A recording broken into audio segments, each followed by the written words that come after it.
January 30th, 1943, 11 a.m., Berlin.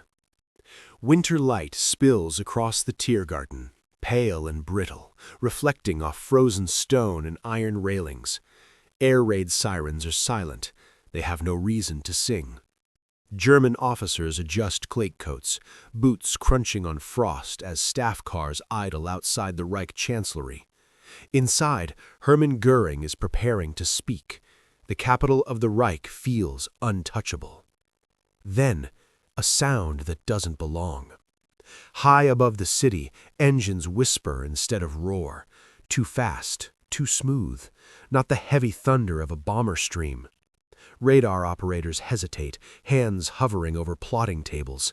The blips are wrong. They're moving like fighters, but carrying something more. Berliners look up.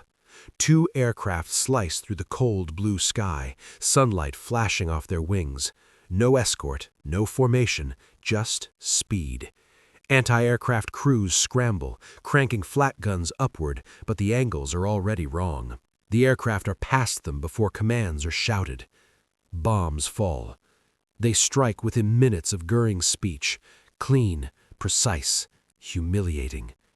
Glass shatters. Plaster rains down, smoke curls into the winter air, and then the planes are gone, vanishing eastward before Messerschmitts can even climb to intercept.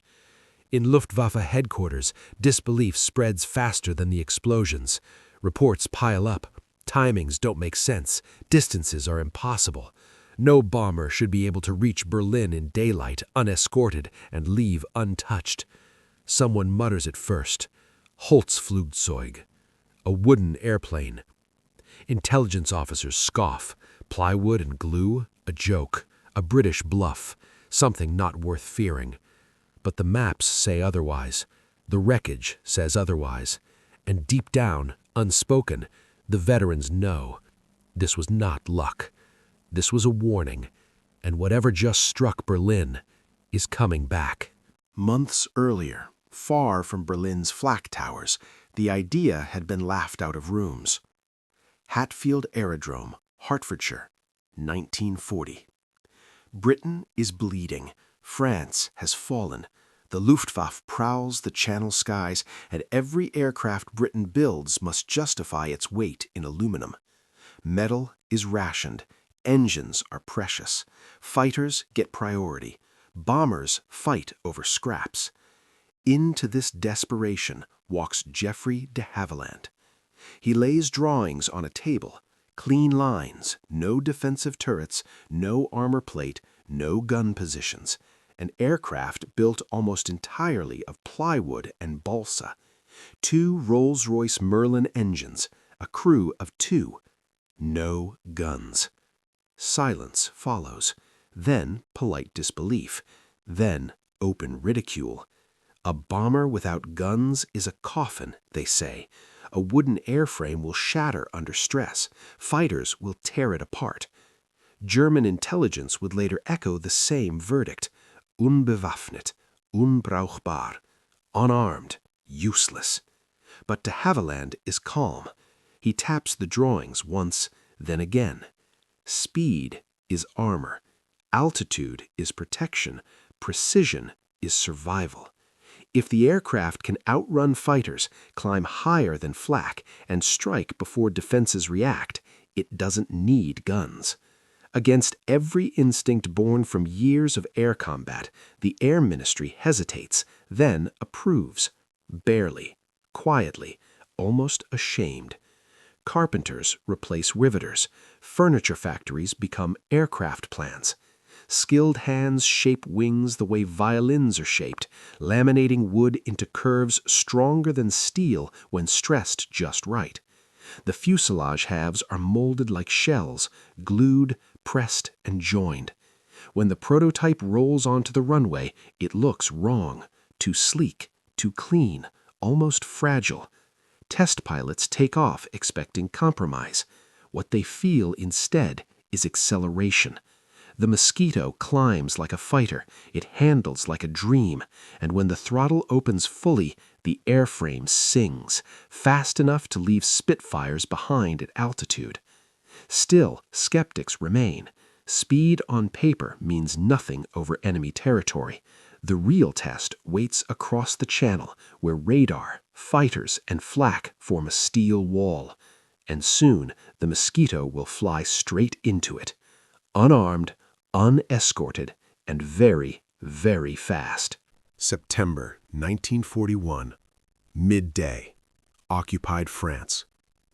Low cloud hangs over the coastline as a single Mosquito slips beneath it. Merlin engines throttled back to a deceptive calm. Below, the gray geometry of a Gestapo headquarters emerges, an unremarkable building hiding extraordinary cruelty. Inside, files detail resistance networks, interrogations, names waiting to be broken. The aircraft is alone.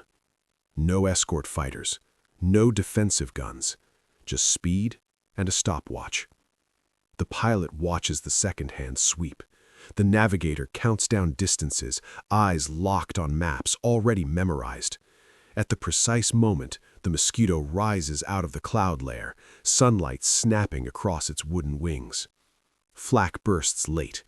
German gunners are used to formations, predictable lines of bombers trudging forward. This target is different. It's already overhead by the time alarms are fully raised. Bombs release. They punch through the roof and detonate inside the building, shredding offices, incinerating records, collapsing walls inward. The strike lasts seconds. Then the Mosquito is gone, diving back into cloud and speed before fighters scramble. Luftwaffe controllers stare at empty skies. Reports come in confused. No escorts, no losses, no wreckage. The timing is surgical, the damage catastrophic. German intelligence officers dismiss it again. Einzelfall, a fluke, a lucky run. Then it happens again and again. Rail yards, communication centers, command buildings, always in daylight, always precise, always gone before interception. The Mosquito begins to develop a reputation whispered among flat crews, a shape that appears without warning and leaves humiliation behind. Fighter pilots try to catch it. Bf-109s dive and climb, engines screaming, only to watch the target pull away level, just out of reach. FW-190s fare no better.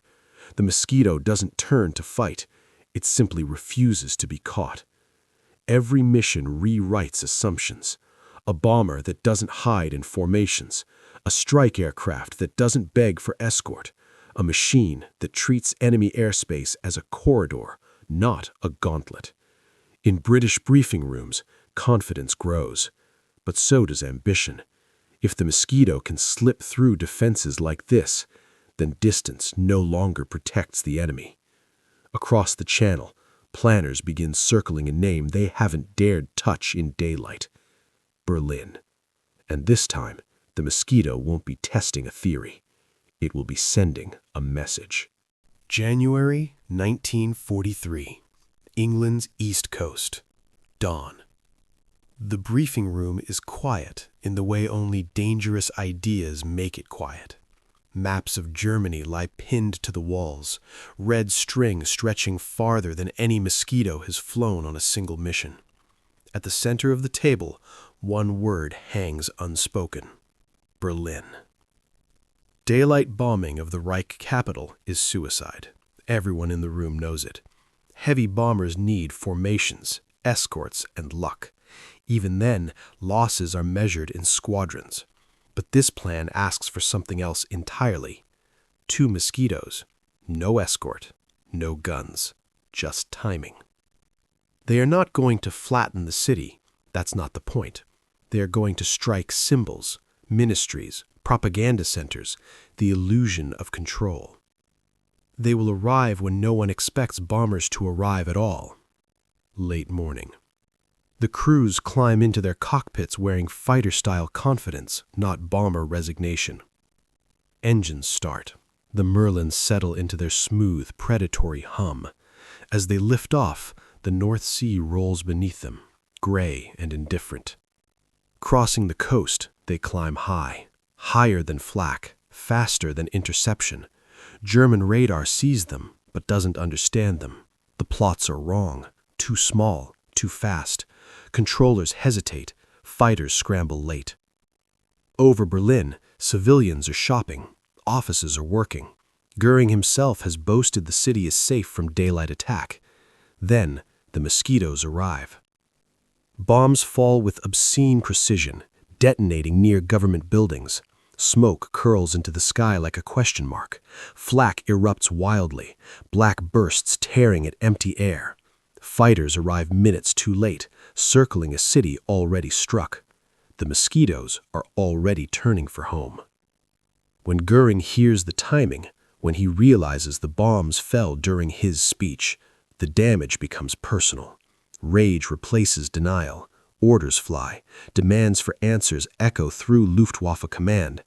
How did they get through? Why couldn't they be stopped? The truth is unbearable. Germany's defenses are built to fight mass. The mosquito fights speed. And the British are just beginning to understand what that really means.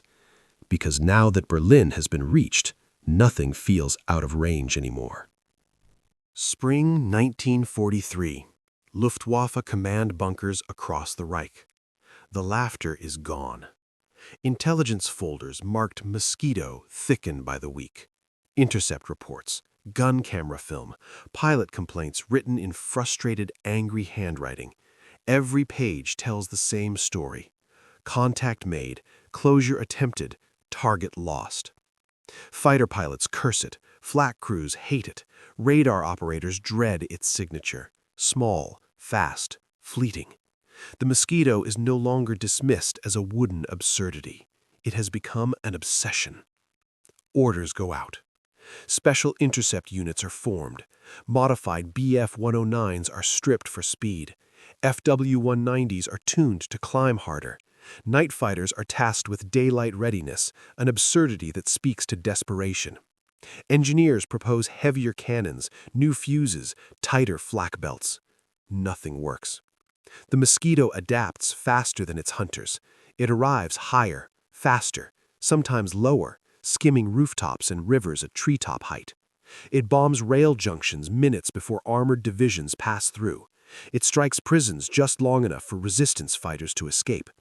It leads Pathfinder raids for heavy bombers, painting targets deep inside Germany with ghostly precision. Crews begin to trust it the way sailors trust a ship. They fly missions that would have been unthinkable a year earlier.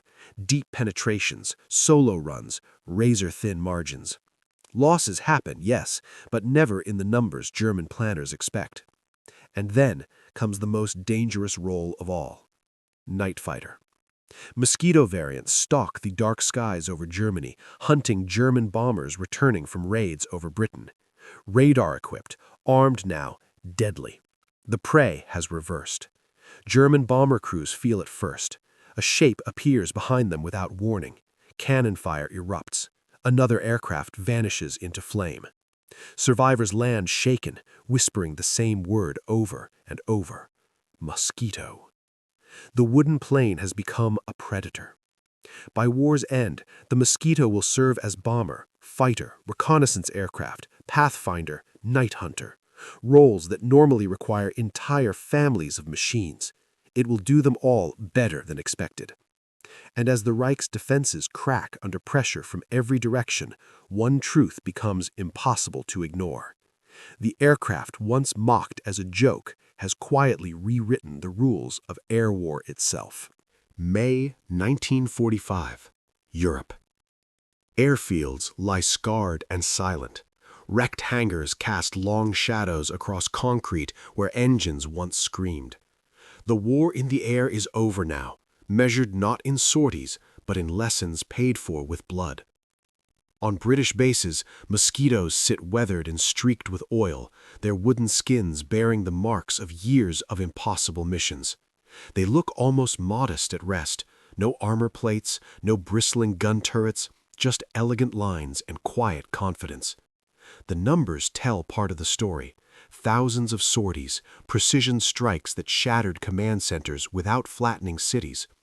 Fighter pilots defeated not by dogfights, but by absence, by a target that refused to be where it was expected. But the deeper impact is harder to measure. The Mosquito proved that speed could replace armor, that intelligence and timing could outweigh brute force, that innovation, even when it looks absurd, can bend the course of a war. German engineers studied the wreckage they captured, running hands over laminated wood, trying to understand how something so simple had undone systems so complex. There was no secret alloy, no miracle engine, just a refusal to accept the rules as written. Long after the last bombs fall, that lesson carries forward. Jet aircraft will inherit its philosophy. Stealth will echo its logic. The idea that survival comes not from being stronger, but from being smarter, will shape air combat for generations. And it all began with a plane the enemy laughed at. A wooden airplane. A radical idea, an impossible risk, until it wasn't.